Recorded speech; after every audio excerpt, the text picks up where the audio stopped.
Yehey! Come on, church. Palabahan natin ang Panginoon. Amen. Woo! It's good to be in the house of the Lord. Amen. At napakasaya po. Maraming salamat for joining us once again. This is Solution Place Church. And my name is Laverne Ducot. Salamat po sa mga kapatid natin dito sa church. At talaga namang nakikita ko po sila ay namumulaklak. Kahit, summer na kaya namumulaklak tayo. At binabati natin si Mayor Atienza, na kapiling natin dito. Baka maniwala sila. Hindi po. Maraming salamat, church, for coming. And of course, gusto natin batiin lahat ng ating mga kaibigan na nanonood online. Welcome po. At kami po ay nagagalak dahil kasama namin kayo. And today is the second Sunday of March. March na pala. Baka akala ng iba replay tayo. Hindi po, we're coming to you live right now. It's March 10, 2024. At talaga hindi po makamaya ang aming mga puso sa kagalakan dahil sa kabutihan ng Diyos. Pwede po bang batiin ninyo mga katabi ninyo? Sabihin nyo, Blessed Sunday. You are greatly blessed and highly favored. Amen and amen. At natutuwa po tayo dahil tayo po ay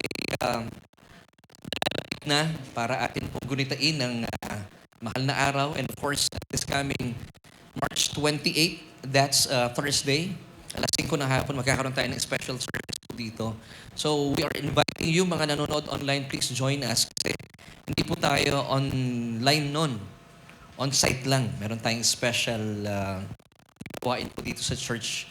We'll be watching a film na napakaganda. At meron din tayong worship service at makikita po ninyo yung napakagandang sinasabi ng Luke 19:13. Ano yung ating theme for 2024? Occupy till I come. So please join us on March 28. That's Thursday. Alas 5 po ng hapon. Magkakaroon ng special na gawain. Ating papanuorin at tayo po ay mapapagpala. And of course, this is open to everyone. Kung kayo po ay gustong dumalo, tayo po ay magyaman sa ibig sabihin ng mahal na araw. Kasi pag sinasabi natin na araw sa maraming tao, ito po ay araw ng kalungkutan dahil sarado yung mall. Marami po ang nagbukas ng mga katotohanan para sa atin. At ito po ay araw kung saan dapat po tayong magdiwang dahil dito po natin tugunin mga tinapos na gawa ng ating Panginoong Jesus sa Kalbaryo. Amen. That's on Thursday, March 28, 2024. Nakakaroon po tayo ng gawain dito sa church. At kung kayo po ay nanonood online, pasensya na po, hindi natin i-online po ito. Gusto sana po namin makapiling dito. Pwede po ba yan? Amen? Amen and amen. So mga kapatid, maraming salamat dahil kakataon para atin po ipagdiwang ang kabutihan ng Diyos. And today, ay isa pang magandang bagay po ang mangyayari. Mamaya po, please pray for us and with us dahil after church, we'll be going to Taytay, yung ating mga kaibigan doon. Meron po tayong service at Solution 101. At tayo rin po ay magkakaroon ng magandang gawain facilitated by Mr. Joel Rayo. Yan, si Brother Joel, makakasama natin mamaya. At binabati natin kung nanonood yung mga kaibigan natin sa Taytay. So, mga kapatid, makikita-kita po tayo mamaya dyan. At kami po ay lilipad mula sa Las Piñas patungo sa Taytay. Yan. Bilis yun. Kasi kailangan, before 3, nandun na kami.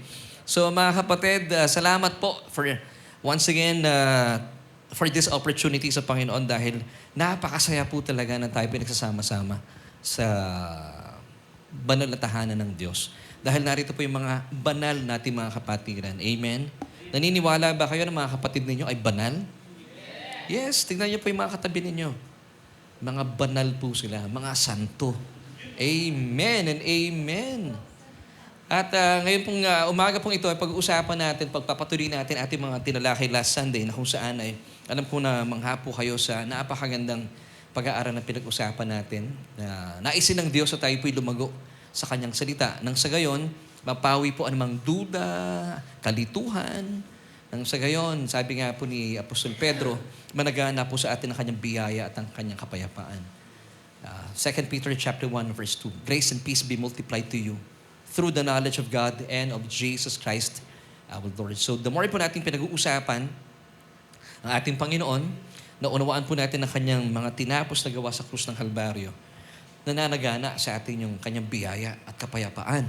So ibig sabihin, ang biyaya pala ng Diyos at ang kanyang kapayapaan ay nananagana. Ako gusto ko yun. Di ba? So ibig sabihin, kung ito po ay gusto natin, mas gusto lalo ng Diyos. Kasi gusto niya, hindi po tayo nalulungkot, hindi tayo nalolombay. Gusto niya tayo po ay masaya. Amen? Dahil kapag tayo po ay masaya, ay magugulat po ang mga hindi mananampalataya, mapapatanong sila sa kanilang mga sarili, anong meron ng taong ito? At patuloy po nating aalamin at mamamangha tayo sa ating mga malalaman sa umaga po ito. Amen? Kayo po ba ay handa na para pakinggan ang salita ng Panginoon? Amen? Sige po, tayo po muna ay manalangin. Aming Diyos, maraming salamat po once again for giving us this opportunity na kung saan ay patuloy po naming yayakapin, daramihin, Panginoon, ang iyong nananaganang biyaya. Na sa amin pong kaluluwa ay papawi na kung anumang mga pagdududa at kalituhan sa aming mga napakinggan before. At patuloy mong pagyayamanin sa aming isipan ang mismong mensahe ng Ebanghelyo na tumutukoy sa iyong anak na si Jesus at ang kanyang mga tinapos na gawa sa krus ng Kalbaryo. Panginoon, gamitin niyo po ang inyong lingkod at maipahayag at mailahad ko ng malinaw ang iyong salita. At nang sa gayon, patuloy po mamangha ang aming mga kaluluwa at patuloy po kami magmahal sa isang Diyos na unang nagmahal sa amin. Ito po aming panalangin sa matamis sa pangalan ng aming Panginoong Jesus. Lahat po tayo magsabi ng Amen at Amen. Ngayon po umaga pong ito ay gaya po na sinabi ko kanina, naisin po ng Diyos na lumago tayo sa ating pananampalataya. Pag sinabi nating pananampalataya, ito po yung pagkakilala natin sa Diyos. Ito po yung ating pagkaunawa. Ano ba talagang tinitibok ng puso ng Diyos? Kasi marami po sa mga tao sa ngayon at nakakalungkot, marami rin mga mananampalataya, hindi nila alam yung tunay na tinitibok ng puso ng Diyos. Kaya pag pinag-uusapan ng church or kapag meron tayong mga ini-invite na mga tao, hindi natin maialis sa kanilang isipan na talaga namang ayaw nilang pumunta ng church. It's because they have this wrong believing about God. Akala nila na ang Diyos ay parang si Tatalino. Kilala niyo si Tatalino? Mahaba balbas, mahaba ang buhok, nakaputi. Parang si Tatalino. Wala akong maituro eh. Diba parang ang Diyos nila, ang napipicture nila sa isang Diyos, nakasimangot, may edad na, pag tinanong mo, lagi busangot. Para bang pag nagtatanong ka, para bang nagagalit siya. Yun ang napipicture na maraming tao sa Diyos. Kaya pag ang mga tao ini-invite mo sa church, lumalayo sila sa Diyos. But the truth is, hindi po matanda ang Diyos natin. Wala pong tumatanda sa langit. Kaya po pagdating natin sa langit, lalo tayong babata. Kaya po ang mga tao sa mundong ito ay tumatanda because we live in this fallen world. Pero po ang kalangitan, wala hong tumatanda. Doon lalo po ang ating Diyos. So tanggalin natin yung isipan natin sa isang Diyos na mabagsik, simangot. Kaya may mga, pasintabi po kaya may mga pastor na simangot din eh. Kasi ang tingin nila sa Diyos, nakasimangot.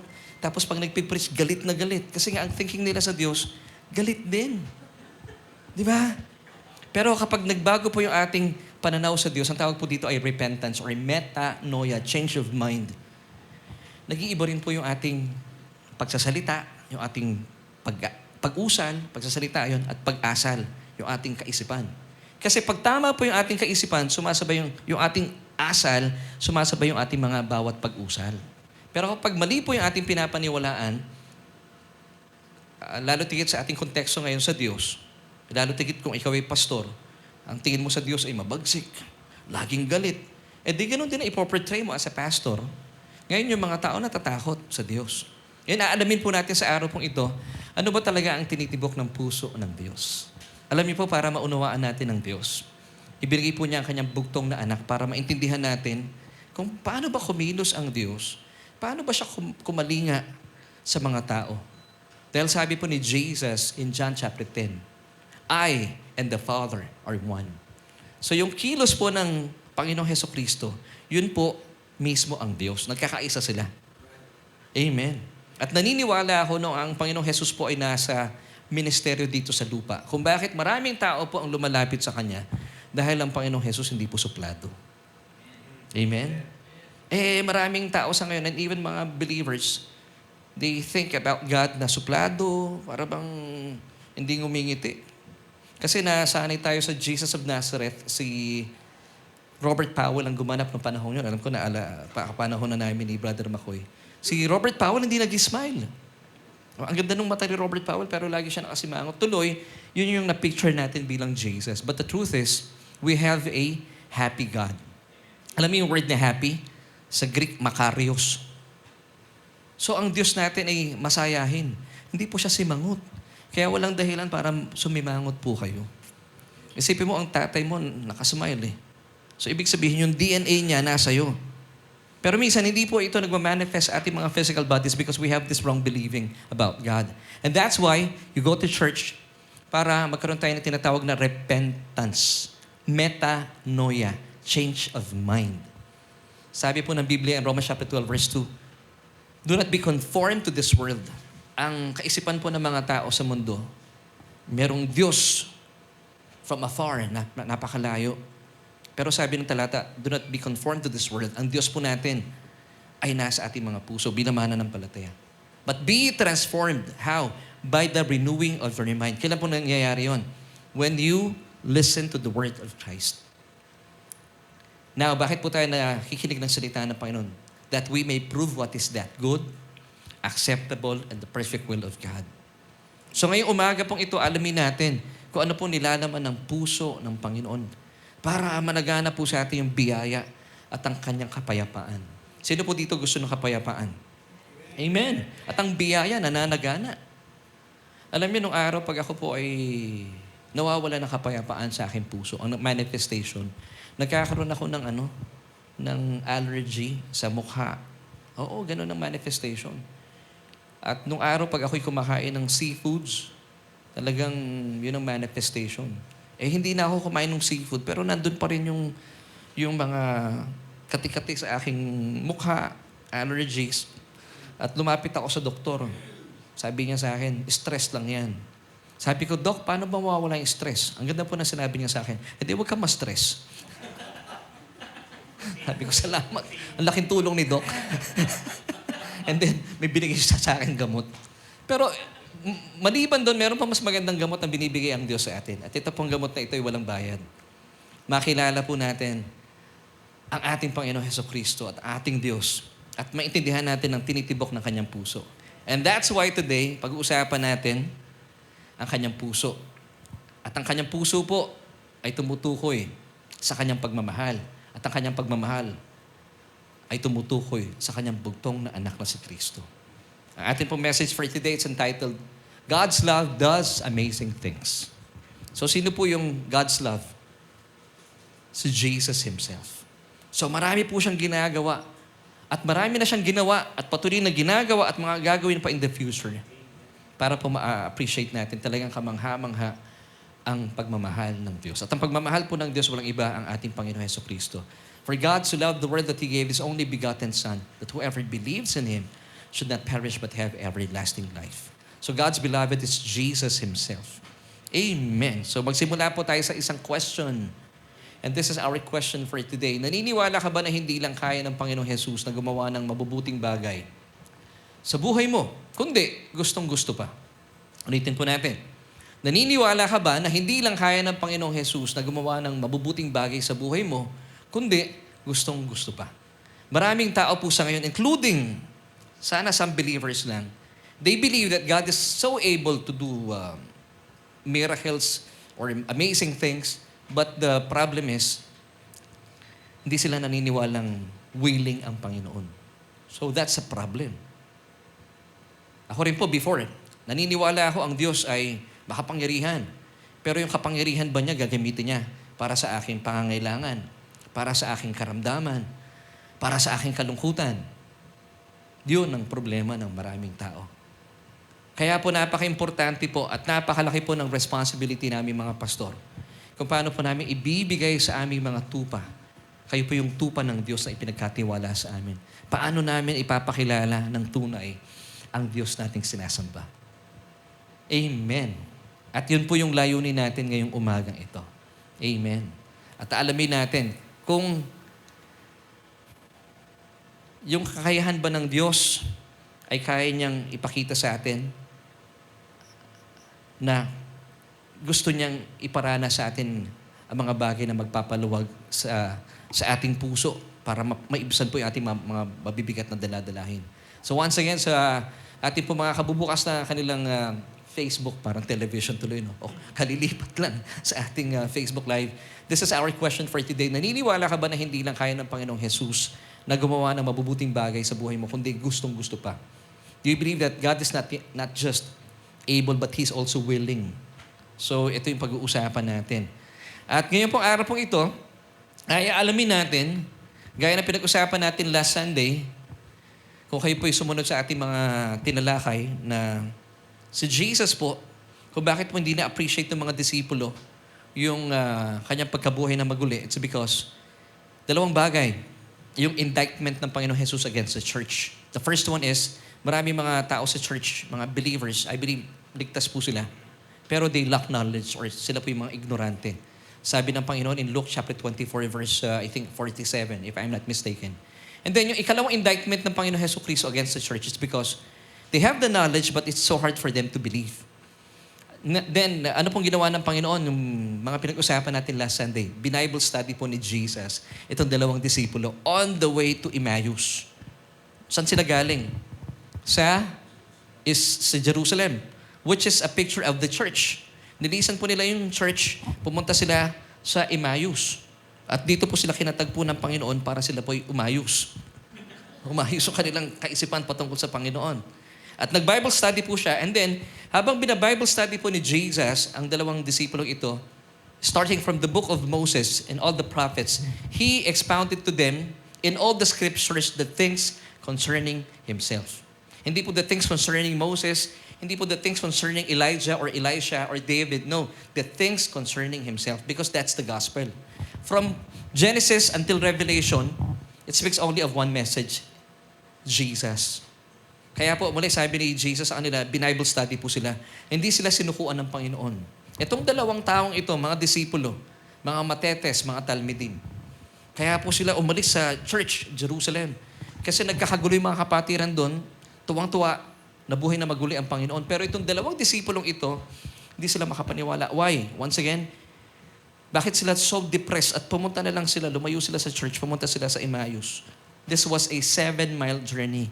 It's a picture of yung ating 7,000 taon journey na kung saan tinatawag na buhay.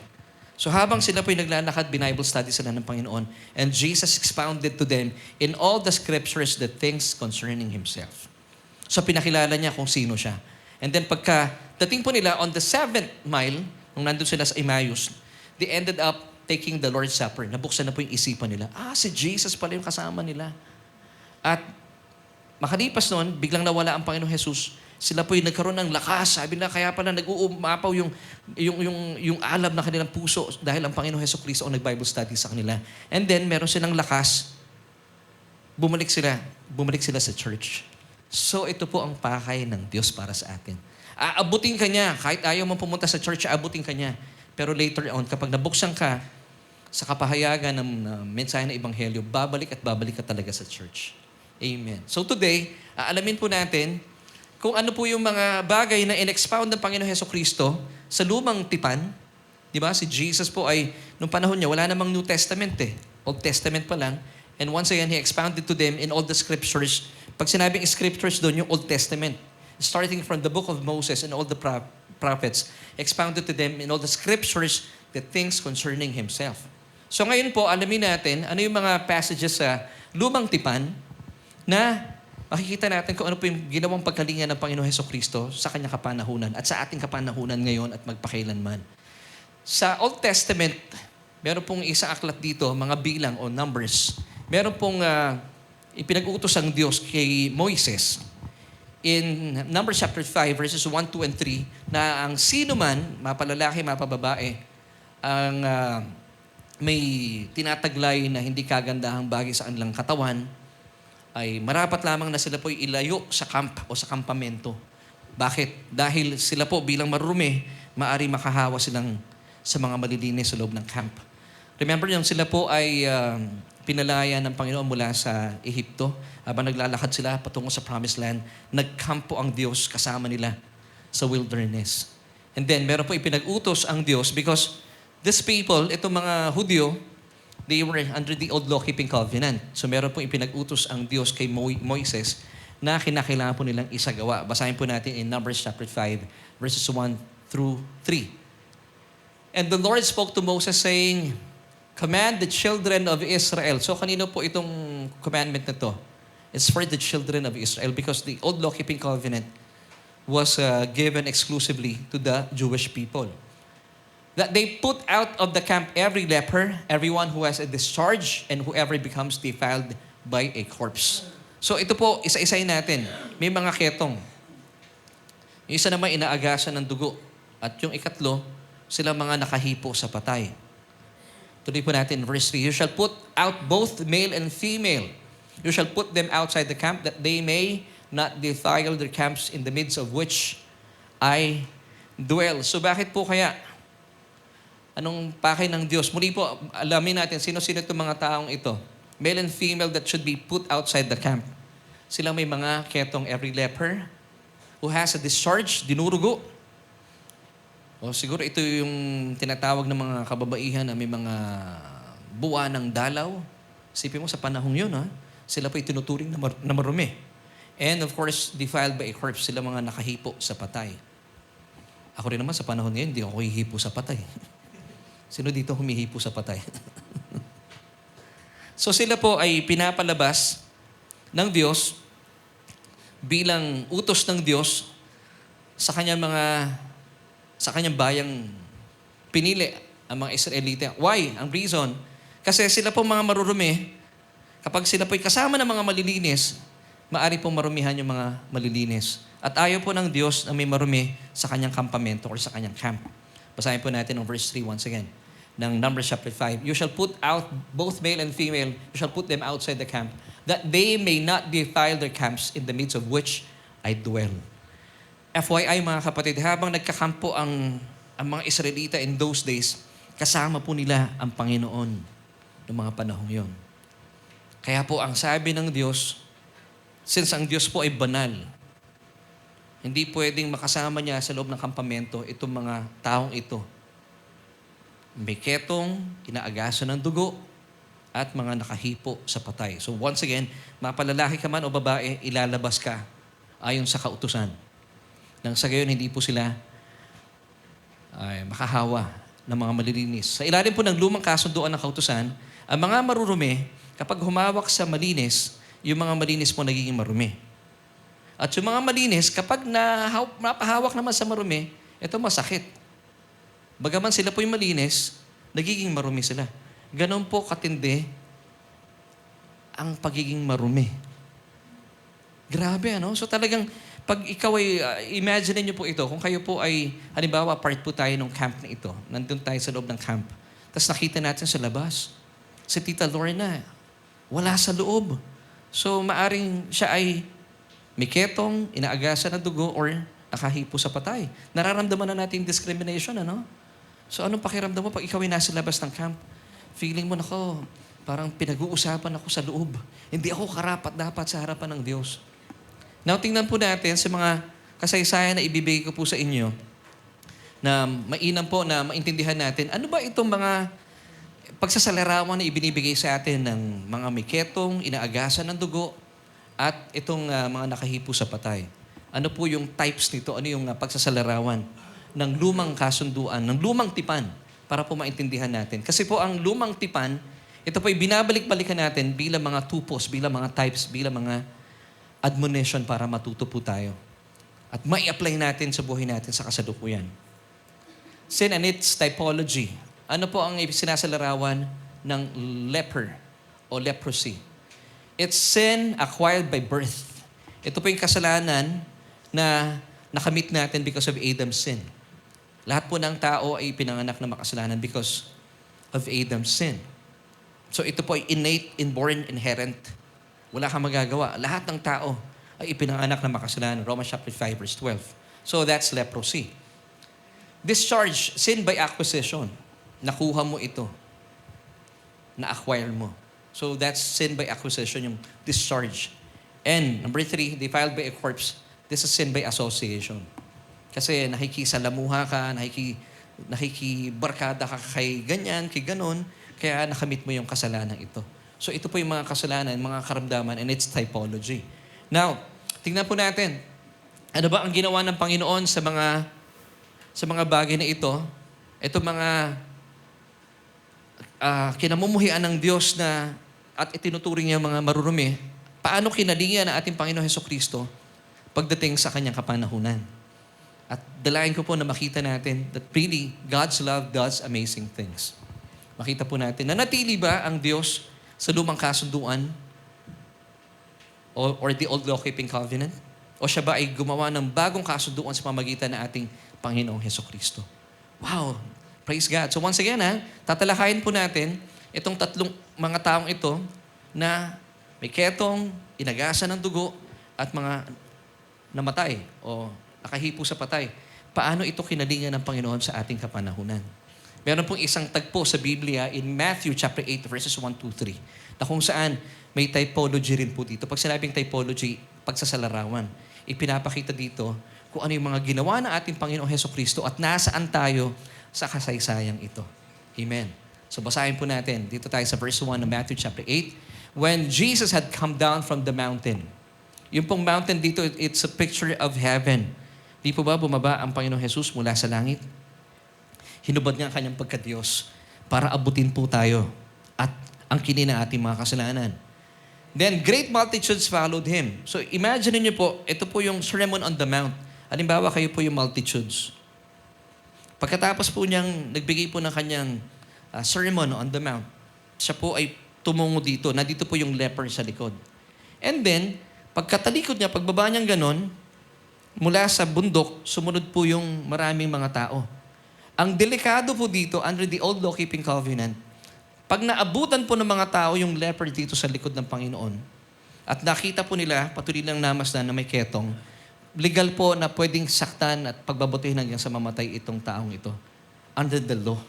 Dahil hindi po pwedeng makisalamuha itong taong may ketong. Remember in Numbers chapter 5, sila po itinuturing na marumi sa harapan ng Diyos.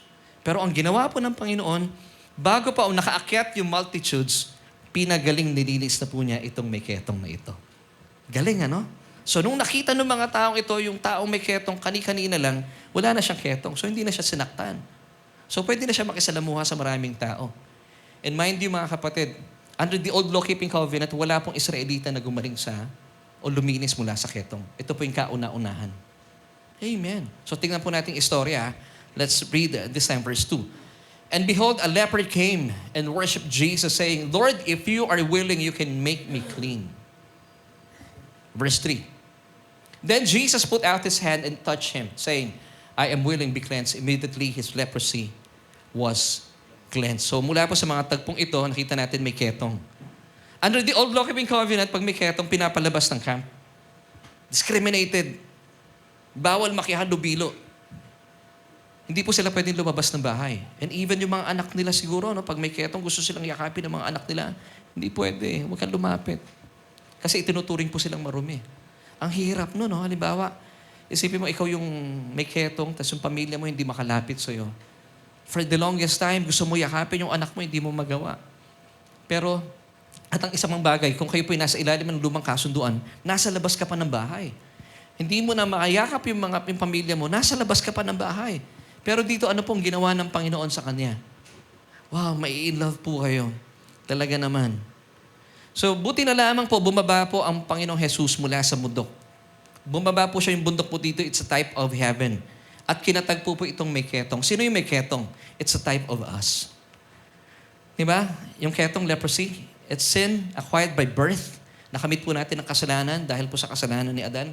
Romans chapter 5, verse 12. Therefore, just as through one man, sin entered the world, and death through sin, and thus death spread to all men because all sin. At pag nanatili po yung kasalanan ito, for the wages of sin is death, tayo po ay mapupunta sa kamatayan. But, buti na lang hindi po nanatiling gano'n ang ginawa ng Panginoon. So, when Jesus came down from the mountain, that's heaven. Great multitudes followed him. Tuloy po natin ang kwento. And behold, a leopard came and worshiped him, saying, Lord, if you are willing, you can make me clean. Ito po ang problema ng maraming mga tao sa ngayon. They believe na makapangyarihan ng Diyos.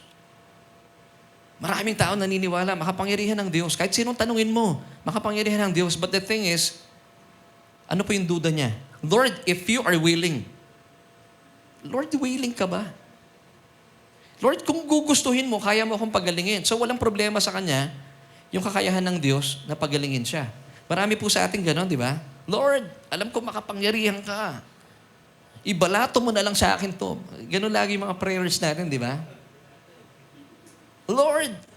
Naalala ko nung araw nung nililigawan ko si Mrs. Sabi ko, Lord, sagutin lang ako. Magpapakabait talaga ako. Talaga, Lord, maglilingkod na ako sa'yo. Mga panata natin nung araw Tapos, nung sinagot ng Panginoon yun, hindi naman tayo nakakatupad. Buti na lang, hindi tayo kinikidlatan ng Diyos. Di ba? So marami po sa atin, including believers nowadays, they believe makapangyarihan ng Diyos, but the thing is, hindi sila naniniwala na willing ang Panginoon. Now, ito po yung tatanggalin natin sa ating isipan today. Praise God, kayo po ay pumunta sa church. Praise God, kayo po ay kasama nating nanonood online. Dahil tatanggalin na po natin yung mali nating kaisipan tungkol sa Diyos. Totoo bang makapangyarihan ng Diyos? Yes. Pero is He willing? Now, alam niyo pong ginawa ng Panginoon dito? Once again, sabi po nung may ketong, Lord, ang ganda ng tukoy niya sa Panginoon. Lord kagad. Lord, if you are willing, you can make me clean. Alam niyo yung ginawa ng Panginoon dito in verse 3? Then Jesus put out His hand and touched him, saying, I am willing, be cleansed. Kanina habang ako po ay naghahanda papunta ng church, the Lord gave me this revelation. Alam niyo po ang mga tao, pag tayo po ay tinatanong na ating kapwa-tao, o kapag tayo po ay tumutugon sa panawagan ng Diyos, nauuna yung salita. And then sumusunod yung gawa. Pero pangkaraniwan, puro tayo salita, walang gawa. Anong tawag sa mga taong yon? Tawag namin itong mga architect. Pasintabi po sa mga arkitekto ibig sabihin yung mga drawing lang to. Magaling mangako, pero hindi sinusundan ng gawa. Pero hindi naman lahat ng tao ganon. Dito po sa church natin, pag sinabi natin, pag may binitawang kasalita, sinusundan natin ang gawa. Kaya sabi mo sa mga katabi mo, hindi ka drawing. Di ba? Tingnan niyo po ang Panginoong Jesus. Ang una niyang ginawa, sa dinami-dami na may sakit, ginawa niya yung hindi ipinapahintulot ng lumang kasunduan ng kautusan. Bawal hawakan ang mga may ketong. Bawal nga silang makipagsalamuha sa maraming tao. Pero when this leper asked Jesus, Lord, if you are willing, you can make me clean. Ano unang ginawa ng Panginoon? Nauna yung kanyang paggawa, sumunod yung kanyang salita.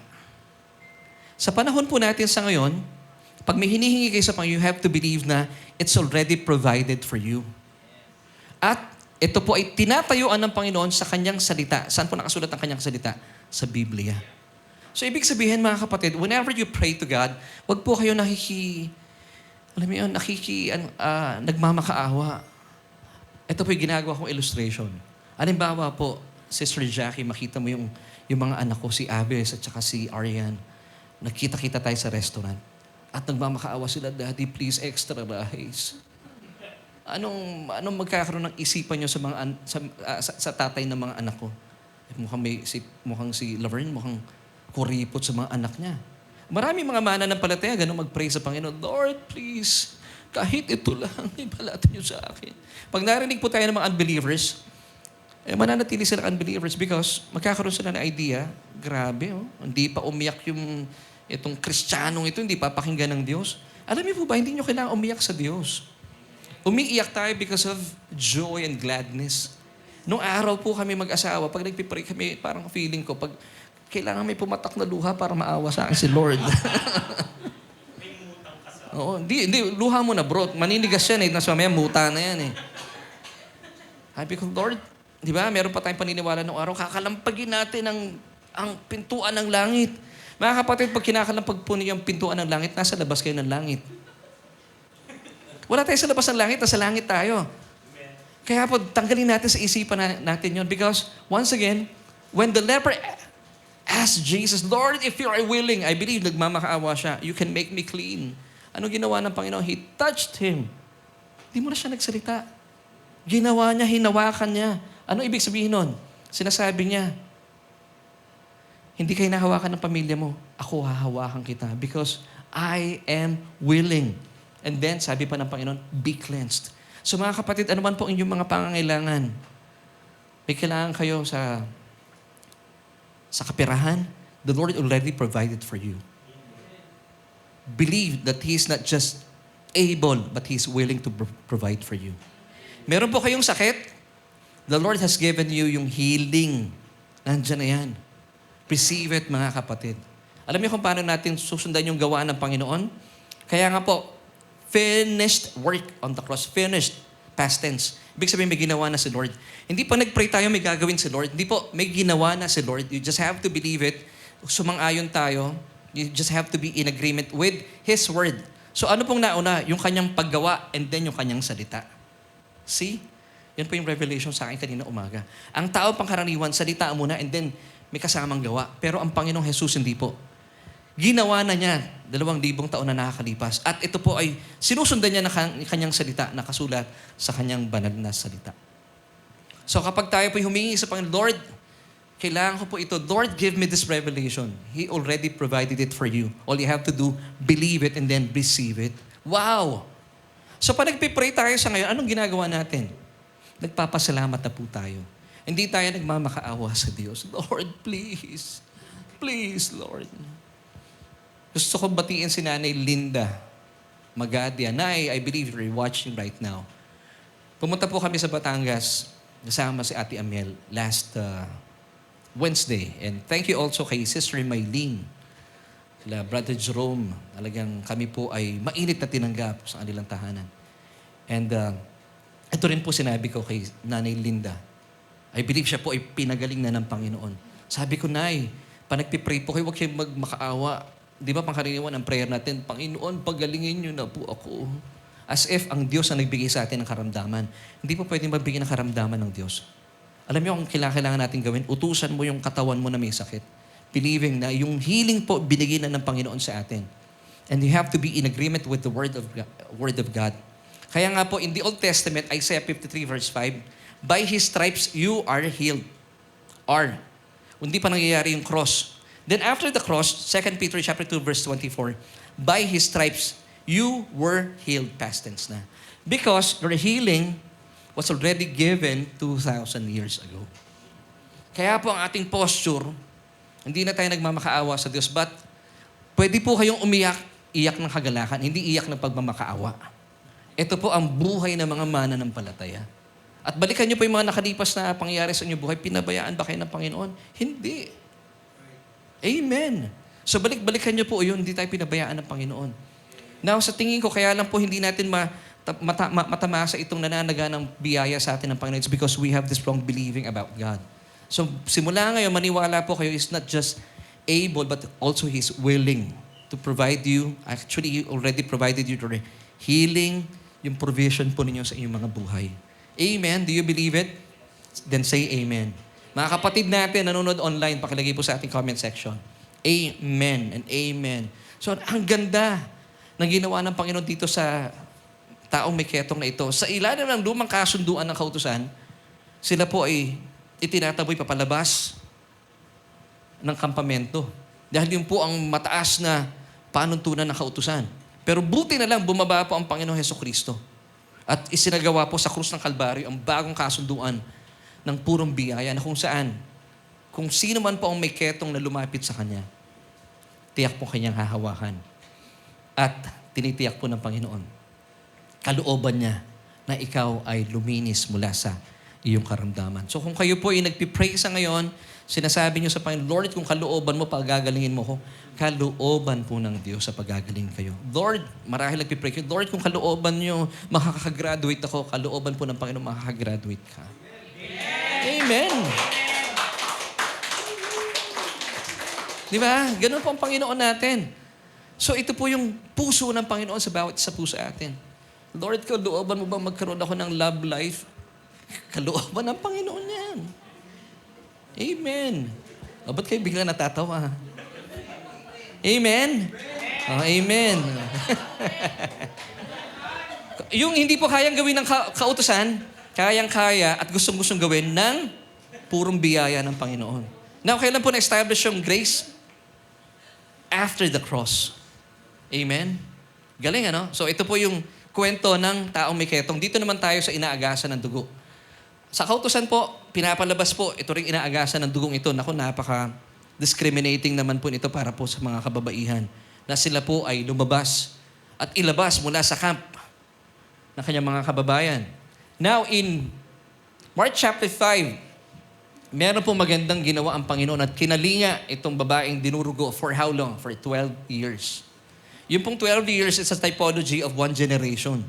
Sayang, ano? Parang nasayang kanyang pagiging dalaga.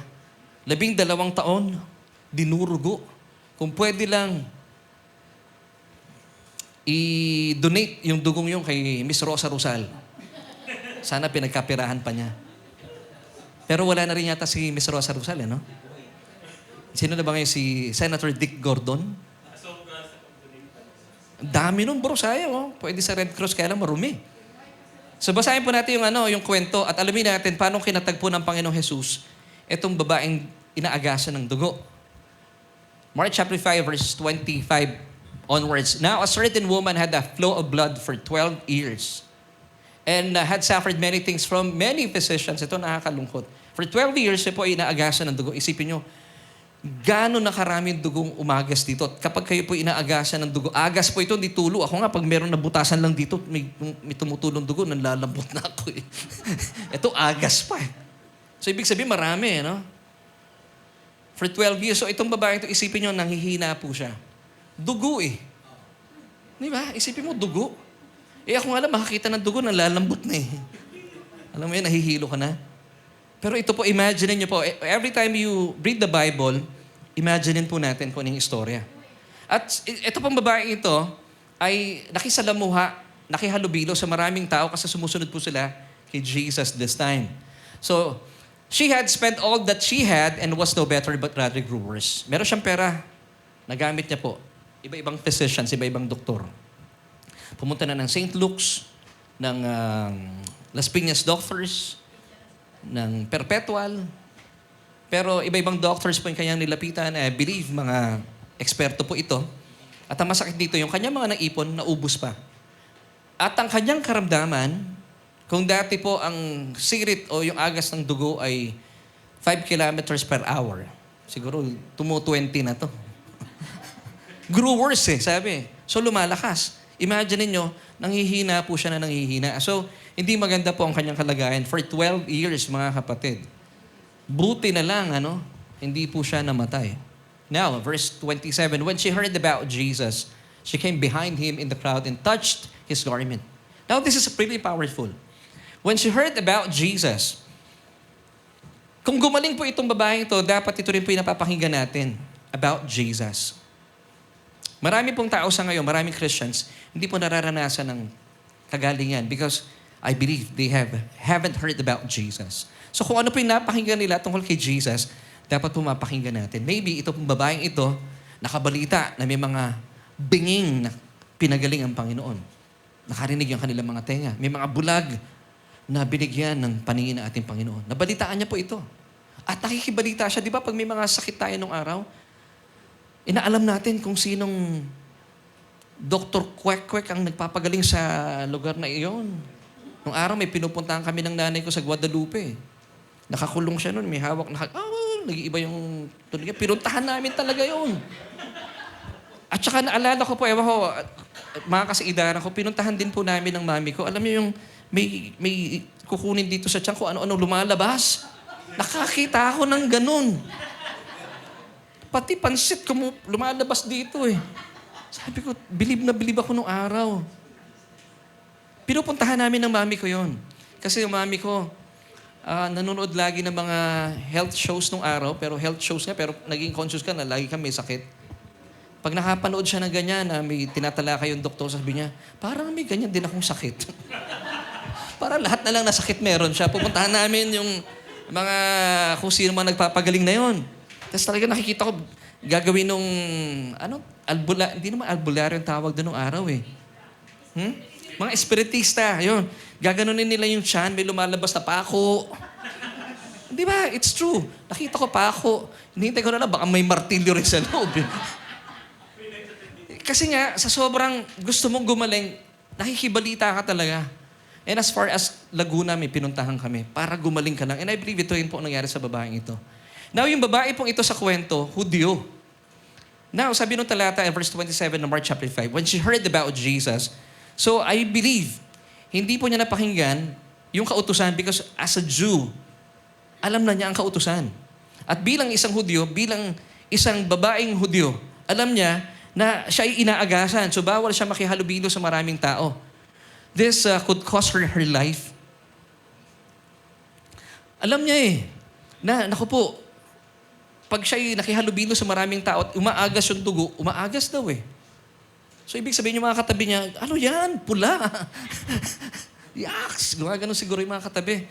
Now, alam niyo po ba, siguro yung mga tao lang, nakafocus lang sila kay Jesus. Isipin niyo po, parang, ito yung eksena na Nazareno, araw ng Nazareno. Ang daming nakapalibot sa Panginoon. Tapos yung babaeng ito, hindi niya inalintana na pwede siyang masaktan o mamatay. Why? Because she have heard about Jesus. Now, ano yung napakinggan niya about Jesus? And I'm so sure it's not about the law. Meron siyang mabuting balita na napakinggan sa Panginoong Jesus. At yun ang naging dahilan para isuong niya yung kanyang sarili. Wala kang pakialam, masaktan, mamatay na mamatay, pero mahawakan ko lang ang laylayan ng kanyang damit. Gagaling ako. So yun po yung laman ng isipan niya. Wow! So tayo, pag lumalapit tayo sa Panginoon, maganda, kaya tayo lumalapit dahil kagaya ng babaeng ito, meron siya napakinggan tungkol sa Panginoon. At ang napakinggan niya, hindi tungkol sa relihiyon, hindi tungkol sa kautusan. Dahil po sa ilalim ng kautusan, once again, hindi po pwedeng lumapit ang babaeng ito at makihalubilo sa maraming tao. Ano pong pwede mangyari sa kanya? Pwede siyang saktan, pwede siyang pagbabatuhin hanggang sa kamatayan. Why?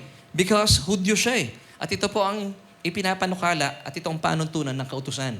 Hindi pwede makahalubilo ang mga madumi sa mga malinis. Bakit? Ang mga madudumi, pag hinawakan ng malinis, yung mga malinis dumudumi. Ang mga malinis naman, kapag napahipo sa mga madudumi, nagiging madumi rin po sila. So sama-sama na silang madumi. So sa ilalim ng kautusan, ipinagbabawal na sila po yung mapasama at makihalubilo sa karamihan. Kaya nga sila nilalabas sa kampamento. Pero yung babaeng ito, nakawala. Bakit? Because she have heard something about Jesus. Ano yung napakinggan niya? Now, bakit kayo pumupunta lagi sa church? Because you have heard something about Jesus. And this is the good news. Ano po ba? Ang mindset lamang po ng babaeng ito, let's go back to Mark chapter 5, verse 27. When she heard about Jesus, she came behind him. So pumunta siya sa likuran ng Panginoon. In the crowd. So, Jesus with the crowd. Imagine niyo po ang daming tao. Pero kasi hodang maraming tao, siguro nakikipagbalyahan siya. Sige, kung hindi kayo tatabi, ito yung dugo. Sige, dugo. Sige, kung hindi kayo tumabi, Naalala ko sa reel, may napanood ako Yung lalaki, nasa loob ng CR, may nag-aaway. Napanood niyo yun? Ayaw tumigil nung away. Alam mo, ginawa yung nagsisiyan. Pasintabi po sa kumakain. Eh di, ginawa niya yung kapangyarihan niya, nagtumigil ng away. Yaks. Siguro yung mga nagsusuntukan, nandidiri, So dito, pwedeng gano'n. So, hindi niya inalintana yung kanyang kalagayan. Masaktan na masaktan, mamatay na mamatay. Alam ko, pag nahawakan ko ang laylayan ng damit ng Panginoon, gagaling ako. Wow. Alam niyo mga kapatid, Jesus exceeded her expectation. Yes. Wow. So, church, listen to me. Alam niyo, God does not answer our prayers because He already answers our prayers. Amen. Let me give you an example. Kami ni Brother Makoy. Pinag-pray ni Sister Jackie. Husband lang. Ano binigay ng Panginoon sa kanila?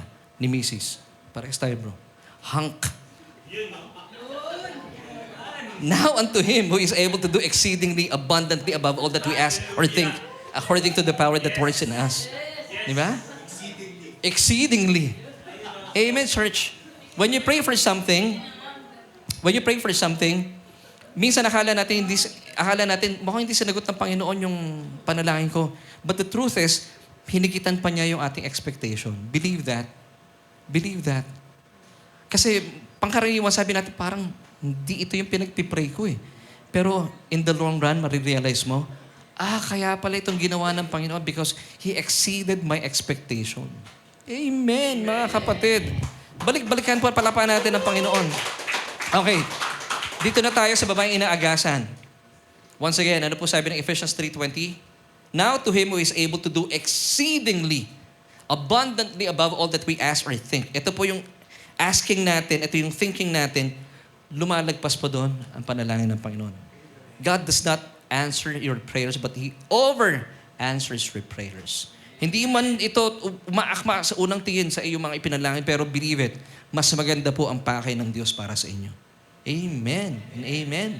Now, tingnan po natin ang mga sumunod na pangyayari. Let's read this time, verse 27 at 28 na tayo. For she said, if only I may touch His clothes, I shall be made well. Pag nahawahan ko lang, sabi niya, yung laylayan ng kanyang damit, I shall be made well. Now, take note of the word well in this passage. Ito yung binasa natin kanina. It's zozo in Greek. Ano ibig sabihin ng zozo? Salvation, healing. Now, ano pong sabi ng Panginoon sa kanya? So, sabi niya, mahawakan ko lang ang laylayan ng kanyang damit. Ako ay gagaling. I will be saved. I will be healed. Pero iba po ang ginawa ng Panginoon. Hindi lang siya healed. Tingnan po natin. And He said to her, Jesus said to her, sabi ng Matthew 5:34, Daughter, your faith has made you well. Go in peace and be healed of your affliction. Pag binasa ko to, sabi ko, mga kapatid, may nakalagay dito, and He said to her, Daughter, your faith has made you well. Yung well po dito, it's sozo pa rin. Tingnan natin, sozo pa rin yan. Nakalimutan ko lang ilagay. Now, yung second part, sabi dito ni Jesus, Go in peace and be healed of your affliction. So, dali lang. Healed na siya. Well na siya. Bakit healed pa? Alam niyo po, ibig sabihin ng healed dito, in Greek, ay magugulat kayo. Hindi lamang po pinagaling ng Panginoon ng babaeng ito. But she was hugis. Sabihin niyo po, hugis. Restored to health. Get back what you lost. Made whole again. Wow! Galing ng Panginoon, ano? So kung may pinagpipray po kayo, even pa nanonood sa atin online, akala mo yung sakit mo pinagaling lang? Yun ang akala natin. Pero, mas maganda pa yung kalagayan natin sa ngayon nung bago tayo nagkasakit. Because Jesus made you hugis. Ano man po yung mga ninakaw sa iyo ni Satanas, ibinalik niya. Alam niyo, in the Old Testament, ang sistema, ang prinsipyo yung mga nagnanakaw noong araw, sabi sa Book of Numbers, pag may ninakaw ka at nalaman na nagnakaw ka, ibabalik mo yon hindi lang 100%, 120%. So, ibig sabihin, yung binalik ng Panginoon sa iyo na kagalingan, may extrang 20%. So, mas maganda sa dati mong kalagayan. Because, ang binigay sa iyo ng Panginoon dito, not just sozo, but hugis. You were restored to your original, actually to your health. Hindi nga original, yung mas maganda pa sa health mo. And you got back what you lost, made whole again. Wow! Amen and amen. So ito po yung nangyari sa babaeng ito. Kung ito pong babaeng ito ay nasa panahon ng lumang kasunduan ng kautusan, pinalabas siya sa kampamento. But praise God, under grace, hindi po siya pinalabas. Hindi lang siya pinagaling. Ibinalik pa ng Panginoong Jesus yung mga bagay na ninakaw sa kanya ng kalaban. Mga kapatid, hindi po galing sa Diyos ang sakit. Hindi siya pwedeng magbigay ng sakit. Every good and perfect gift comes from God. Kanino po galing ang sakit? Galing po sa kalaban. Pwedeng maling pagpapasya, basahan ng pawis ang likod mo, nakatapat ka sa electric pan. Hindi pwedeng sabihin mo, pag inubukan ako, binigyan ako ng pagsubok ng Panginoon. Hindi. Consequences yun. Kaya ka inuubo dahil tumalikod ka sa electric fan. At may mga pagkakataon, dahil galit po sa atin ang kalaban, because we were created in the image and likeness of God, talagang nagbibigay siya ng sakit. Pero hindi po pwede magbigay ng sakit ang Diyos. Nagbibigay po ng hindi lang kagalingan ang Diyos, kundi ng restoration. Physical restoration. Do you believe it, church? Ako, I believe it. Pastor, kasi medyo matanda na ako eh. Sabi ng Bible eh. Sino papaniwalaan mo yung kumari ko kasi, kung pinapaniwalaan nyo si kumari, so kumpare, para mas makapangyarihan pa yung salita niya kaysa sa salita ng Panginoon. Ako, I believe the Word of God, the Word of Christ. So, ibig sabihin, kung ano man po yung sakit nyo meron kayo nung araw, hindi lang kayo pinagaling. Binalik pa yung inyong kalusugan sa mas maayos nitong estado. Amen. So, do you believe it, church? Amen. Say amen to this. Wow. So, ano pong ginawa ng Panginoong Jesus? Pinagyaman pa po yung babaeng ito na hindi kayang gawin ng kautusan. Yung mga hindi kayang gawin ng kautusan, pinagyayaman ng purong biyaya ng Diyos. Amen. Dito na tayo sa ikatlo. Samantala, still with Mark chapter 5, makalipas pong ibalik ng Panginoong Hesukristo ang kalusugan ng babaeng ito. So, naampat po yung kanyang pagdurugo.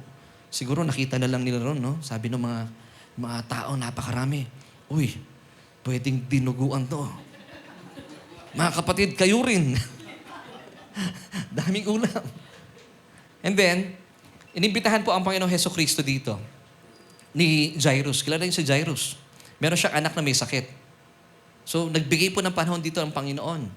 Nagbigay ng panahon ng Panginoong Hesukristo para puntahan yung batang ito na anak ni Jairus. On the way to Jairus' house, sabi ng kanyang katiwala, huwag niyo na pong abalahin ang Panginoon, patay na po ang inyong anak.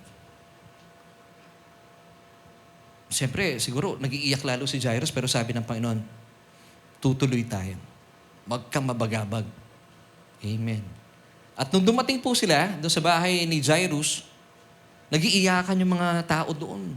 Sabi ko, pag binasa niyo po yung mga talatang ito, parang uso na yata doon yung binabayaran yung mga crying, hindi lang ladies to, may mga, mga lalaki. Kasi habang nag-iiyakan sila, nung dumating ang Panginoon, sabi ng Panginoon, huwag kayong magsiiyak. Siya ay natutulog lang. Tapos biglang nagtawanan, di ba mga bayaran yun? Basahin niyo ang Mark chapter 5. Ang galing kanina lang umiiyak, tapos may tumatawa na. So mukhang nabayaran. So, noong araw siguro, ito yung kultura sa Hudyo. And then, pumasok po ang Panginoon. Doon sa kinalalagyan ng batang ito. Hindi niya sinama yung maraming tao. Sinama lang yung mga alagad niya.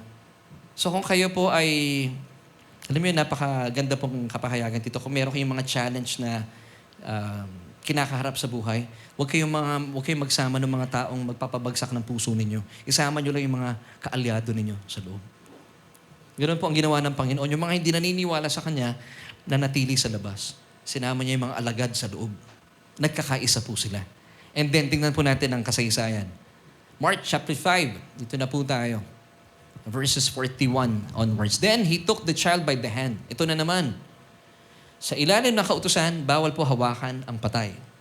Dito na tayo sa patay. Defiled by a corpse. But this time, Jesus, because of His grace, abounding grace, anong ginawa niya sa batang ito? Patay. Hinawakan. And said to her, Talitha Kumi, which is translated, little girl, I say to you, arise. Sa ibang translation, ang ganda Ineng, bumangon ka. Nakita ko sa Tagalog, Ineng, bumangon ka. Ang sarap, Yung term of endearment ng Panginoon, sinasabi sa atin, kung lalaki ka, iho, bumangon ka. Or pag babae ka, ineng. Sarap. Dito naman sa ibang translation, iha. Mamaya po basahin natin. So, hinawakan na naman ng Panginoon. Hindi niya sinunod ang sinasabi ng kautusan. Alam niyo kung bakit niya hinawakan? Sa ilalim ng kautusan, ang mga marumi, pag nakahawak sa mga malinis, ang mga malinis dumurumi. At ang malinis, kapag nakahawak sa marumi, dumurumi sila. Pero ibahin mo ang Panginoong Hesukristo. Siyang napakalinis, pag hinawakan niya ang marumi, ang sinumang marumi ay lumilinis. At hindi lang lumilinis, nabubuhay pa. Wow! Galing! Ang galing ng Panginoon. Tuloy po natin pagbasa. Immediately, after he he touched the hand of the girl. Immediately, the girl arose and walked.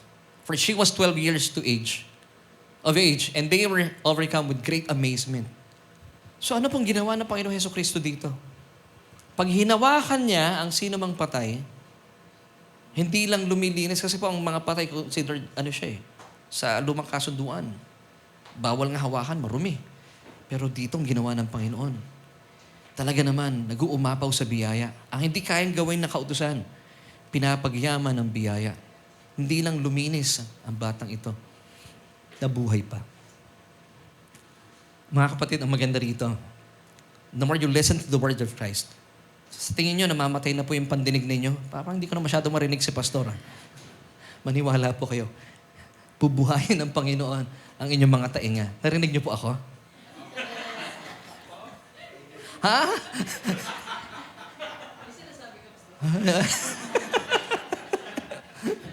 Kung sa tingin nyo, parang lumalaya na rayuma ko dito. Kung patay na yung mga ugat, in the name of Jesus, pag hinawakan ng Panginoon yan, at tinawakan na ng Panginoon yan, lalakad po kayo ng tuluyan.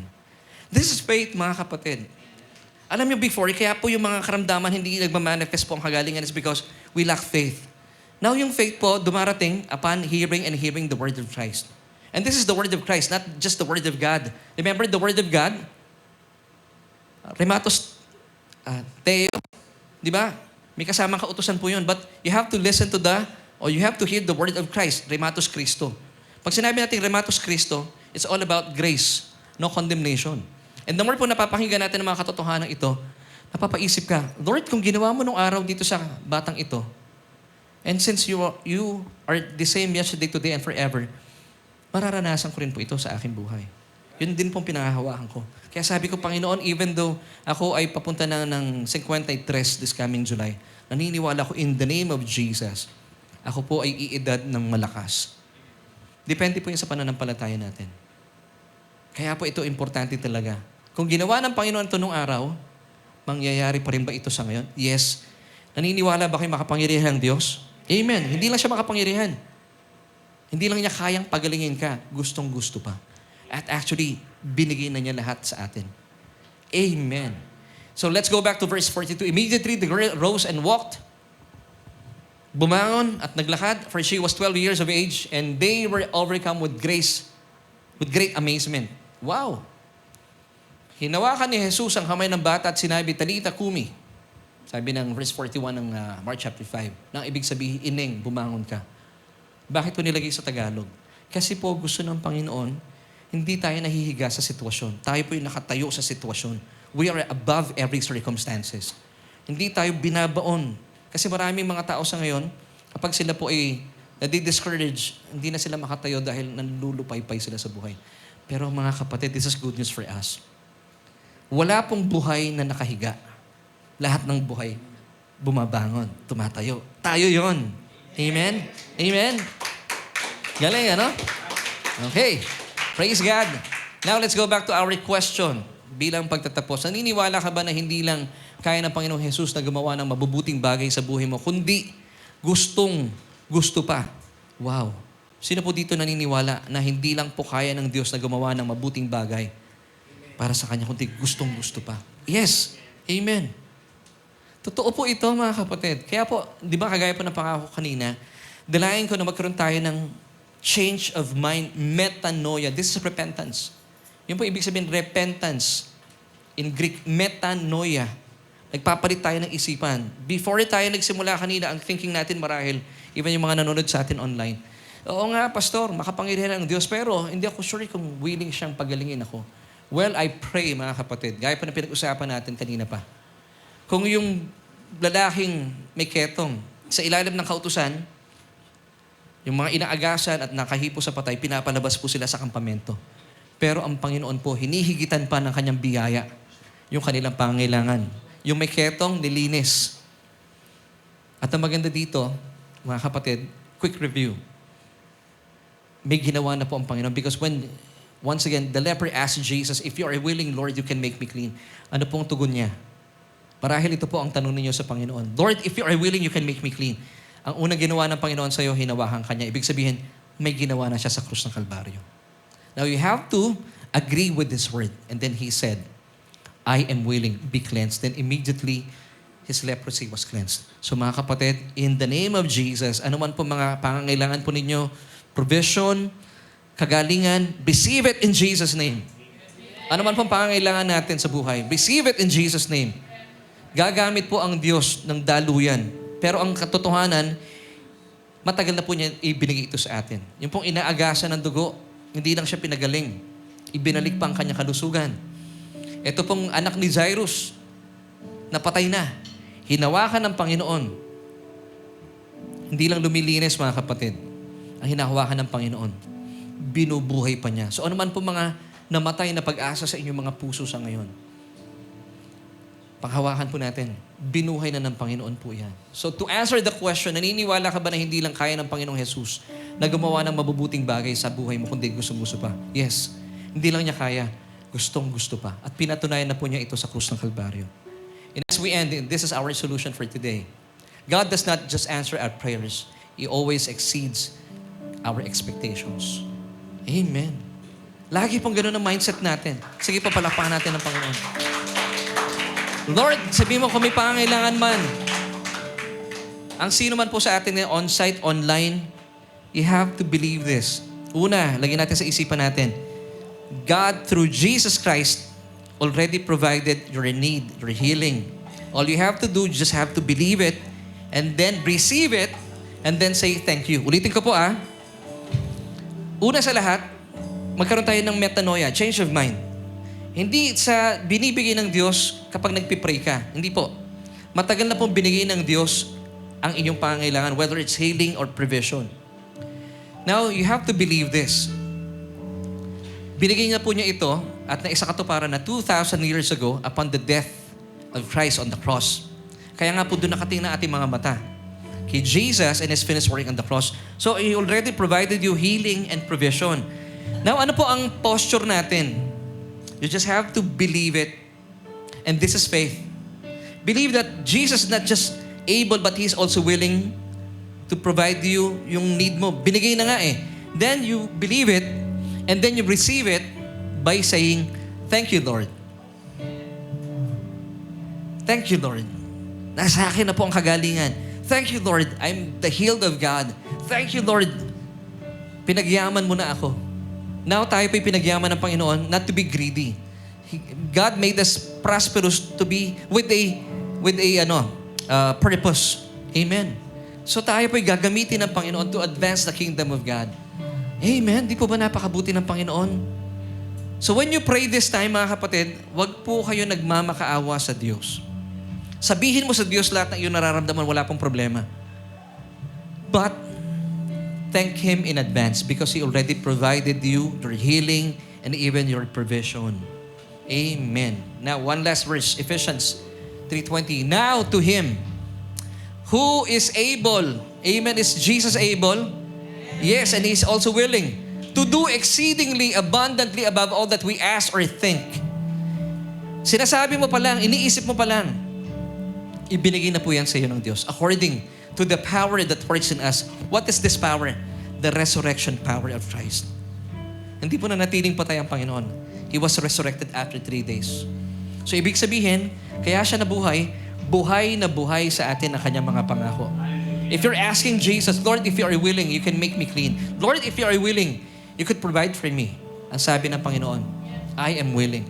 I already provided you your need. I already provided you your healing. Wow! This is really awesome, mga kapatid. Amen? Kaya naman po talaga naman, God's love does amazing things. Amen. Palakpakan po natin ng Panginoon. Galing, ano? Now, mga kapatid, I would like to give you this opportunity para po maranasan po ninyo kung kayo po'y wala pang relasyon sa Panginoon.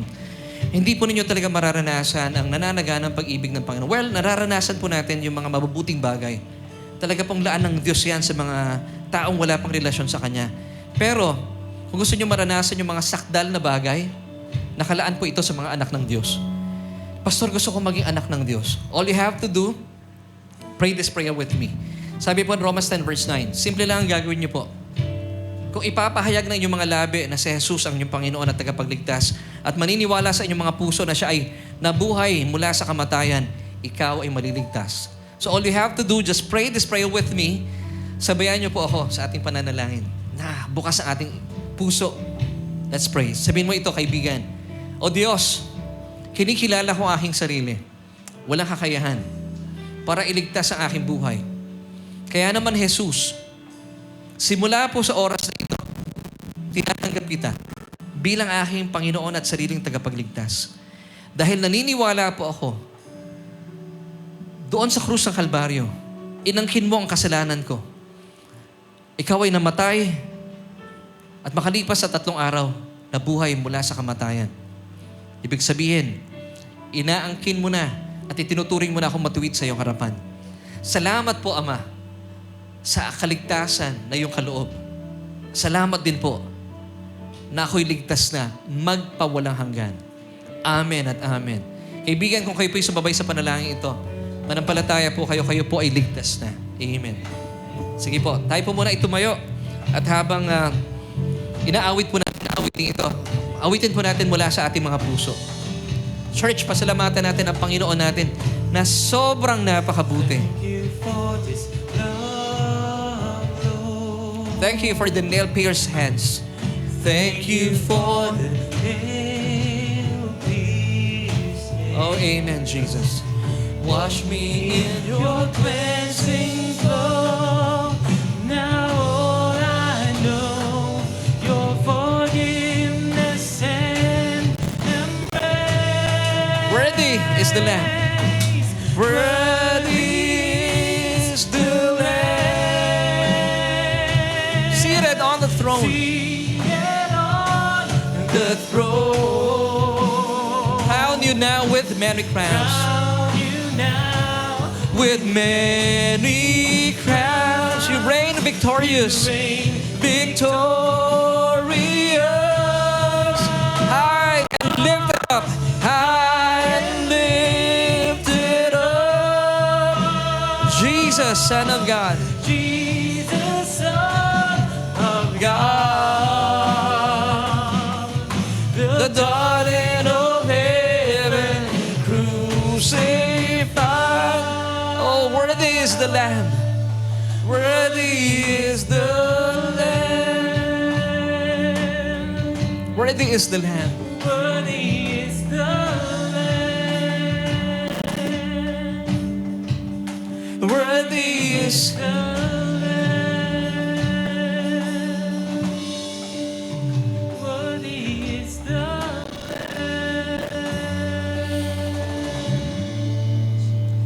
Mga kapatid, I pray na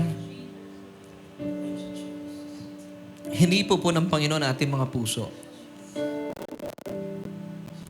Kagalahan ko po na hindi lamang po natin nauunawaan ang ating mga pinag-usapan. Because ito po ay sumibol sa ating kaluluwa. Na ano man pong inyong mga pinagdaraanan sa ngayon, you have to believe this. Napakabuti po ng Diyos. Ito po ay sobrang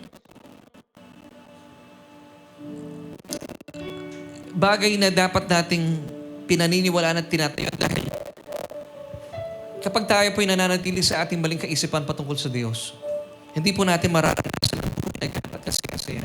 But praise God, meron tayong isang kordero na karapat-dapat papurihan. Isa na katuparan po niya ang mga bagay na hindi kayang gawin ng kautusan.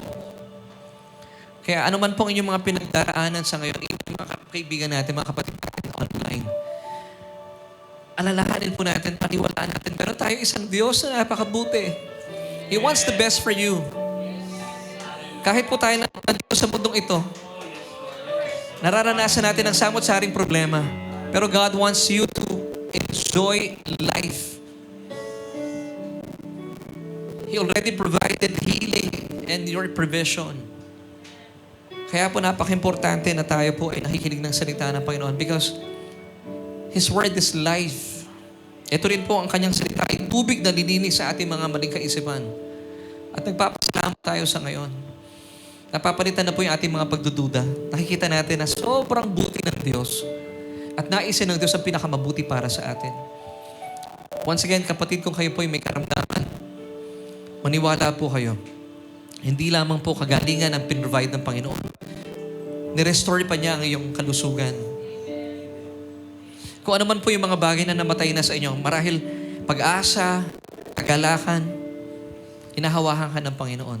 Sabi niya, Talitha Kumi. He wants you to enjoy life. Tumayo po tayo. Huwag tayong manatiling nakahiga, nakaupo, at nanlulupaypay at nanlulumo. Nakatayo po tayo dapat at nananagana sa buhay para abutin din at ilapit ang maraming tao sa Panginoon. So church, I would like to encourage you today. Balik-balikan natin yung mga pinag-usapan natin. This is really powerful. Jesus is so worthy as our Lamb. Ginawa niya ang lahat sa krus ng Kalbaryo para maranasan natin ang lubusang kagalingan at lubusang kaalawahan ng ating buhay because He loves you so much. So I would like to give you this opportunity. Pasalamatan natin ang Panginoon. Marahil itong mga nakalipas na panahon, kapag nagpipray po tayo, madalas nagre-reklamo tayo sa Panginoon. Well, He will not use it against you. Kung gusto niyo pong sabihin ang damdamin ninyo sa Panginoon, tatanggapin niya po iyon. But this time, I would like you to pray a prayer of thanksgiving. Humingi tayo sa Panginoon. Yes, pwede tayo humingi sa Panginoon. And then, ipan natin ang pasasalamat. Sabihin natin, Lord, thank you. Believing na binigay mo na ito sa amin. Because you love me so much. Because you want the best for me. At church, let's pray. Aming Diyos, maraming salamat po sa napakagandang kapahayagan na nilaan mo sa amin sa umaga ito. Thank you, Lord, for using me as your mouthpiece. Hindi po natatapos, Panginoon, na ito po ay maintindihan namin sa aming isipan. Because, Panginoon, ito po ititimo sa aming puso at mananagana sa aming kalooban at magiging kapahayagan sa aming mga pisikal na katawan. O Diyos, salamat po. Dahil hindi lamang po kagalingan ng iyong pinoprovide sa amin o na-provide na sa amin because, Lord, ibinalik mo pa, Panginoon, ang aming kalusugan mula sa mas maganda nitong estado. Salamat, Panginoon. Kung meron man dito, O Diyos, na namatayan na ng pag-asa sa kanilang buhay, sa pangalan ni Jesus, inaangkin po namin ang buhay sa kanyang buhay. At hindi na po siya mananatiling nakaupo, nakahiga, nanlulumo, nanlulupaypay. Bagkus, Panginoon, gagaya na sinabi mo sa anak ni Jairus, Talitha Kumi, tatayo kami, Panginoon, sa pag-asang inilaan mo sa amin. Mamumuhay kami, Panginoon, buhay na ganap at kasaya-saya. Bagaman, Panginoon, nahaharap kami sa maraming pagsubok sa mundong ito, sa mundong bagsak na ito, pero Panginoon, ang mga anak mo ay nakatayo, hindi nakabagsak. Ang mga anak mo, Panginoon, hindi durog. Buong-buo kami, Panginoon, dahil sa mga ginawa ni Kristo sa krus ng Kalbaryo. Maraming salamat sa iyo, O Diyos. At bawat panalangin ng aming mga kapatiran dito, nananampalataya kami, Panginoon, inilaan nyo na po ito sa amin dahil kay Kristo Jesus. Maraming salamat sa iyo, O Diyos. Inaangkin namin ang mga kasagutang ito. Sa pangalan ni Jesus, lahat po tayo magsabi ng Amen and Amen. Oh, hallelujah. Thank you, Jesus. Church, thank you for joining. See you next week. Stay blessed. Amen.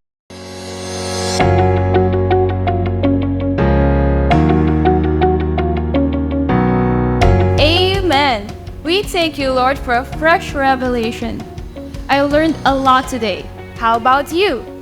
Let us know in the comments below your favorite takeaways from today's message. Let us continue to honor and worship our Lord Jesus through our giving of tithes and love offering.